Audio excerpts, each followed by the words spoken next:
பார்க்குறவங்களுக்கு சாப்பிட்றதுக்கு ஆசையாக தான் இருக்கும்.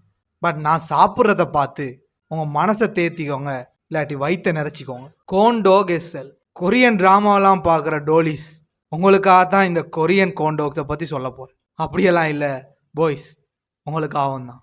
நாங்கள் இன்றைக்கி வந்தது ஹில் ஃபுட்ஸ்க்கு அழைக்கிறது. ஓகே, உள்ளே போய்த்து வீடியோ எடுத்தேன். சம்திங் டிஃப்ரெண்ட்டாக செய்கிறாங்கன்னு மட்டும் புரியுது. மயனஸால் எங்களோட மேக் மெமரிஸ் சேனலோட நேமை அழகா பிளேட்டில் எழுதி தந்தாங்க. எப்படி பார்க்குறதுக்கு நல்லா இருக்குது தானே.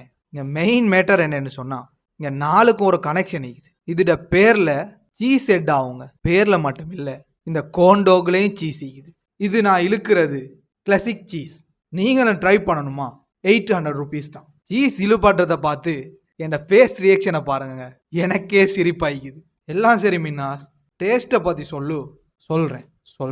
ஸ்பைசி, பொட்டேட்டோ, ரேமன் 4மே 4 விதமான டேஸ்ட்டாக இருந்து. ஓவராலாக டேஸ்ட் பற்றி சொல்ல போனால் இட்ஸ் குட். என் நண்பன் இன்சமாம்கிட்ட சொன்னேன், நீங்களும் இந்த சீஸை இழுத்து ட்ரை பண்ணலாமேன்னு. அதுக்கு தலைவன், இந்த சீஸெல்லாம் இழுக்கிறது சரி வராது, சாப்பிட்றதா முக்கியம்னு சொல்லி சாப்பாட்டில் வாய வச்சாங்க. என்ன செய்ய சொன்னால் என்ன செஞ்சுட்டீங்கிறான் பார்த்தீங்களா. ஃபைனலி எல்லாம் சாப்பிட்டு முடிஞ்சு இந்த மேக் மெமரிஸை எழுதி அந்த ஆர்டிஸ்ட்டை காட்டணும்ன்றதுக்காக தான் இந்த ஃபைனல் கட்.